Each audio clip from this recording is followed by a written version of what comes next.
everybody! I'm here today to talk to you about 7 signs that you absolutely need a new car. If you see any of these signs with your car, if you experience any of these signs with your current car, then you should look into getting a new car as soon as possible. This is especially true if you experience multiple of these signs at the same time. Without further ado, let's get right into the video. Sign number 1 is dashboard lights always come on. Now, there are certain dashboard lights that really don't mean that much, like low windshield washer level, windshield washer fluid level. It's really not a big deal if that light always comes on. If the monitor for your windshield washer fluid is broken, it's really not the end of the world. But if your check engine light is always coming on, that's a big deal. If your overheating light is always coming on, that's a big deal. Your oil light, if it's always coming on, that's a big deal. If you're in a situation where your serious dashboard lights are always coming on, then you should look into getting a new car or getting those things fixed ASAP. The second sign that you absolutely need a new car is it has become unsafe to drive. Now, like I said, certain things going wrong with the car, not a huge deal. But let's say your airbags don't work.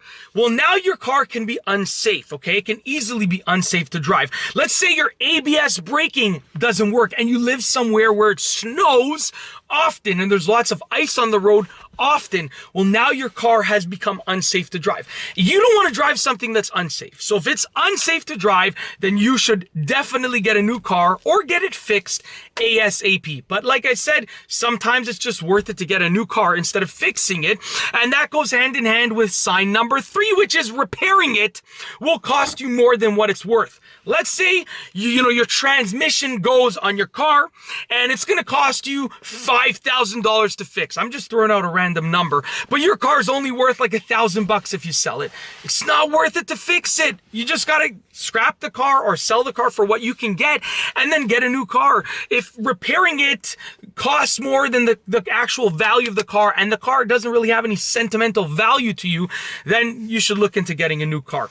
Sign number 4 is it is constantly at risk of breaking down and leaving you stranded. If your battery always goes, if your alternator always goes, if something always goes, your starter, let's say, always leaves you stranded. If you start your car and you're driving somewhere and you don't know if you're going to be able to start it to come back home, then you should get a new car. Simply because I'm telling you right now, getting a tow truck a few times is going to probably outweigh the entire value of your car. It can be very expensive to tow a car and to fix a car. So basically, if you're constantly at risk of getting stranded somewhere, you don't really want to live like that. So you should look into getting a new car. I'm not telling you go and break your bank account. I'm not telling you go and buy a car that you can't afford, but look into a feasible option for buying a new car for you, okay? Sign number 5 is it just hurts to look at the car, okay? Now, there are some cars that whether they're like really old or whether they have a lot of rust on them or whether they're falling apart, it just hurts to look at the car.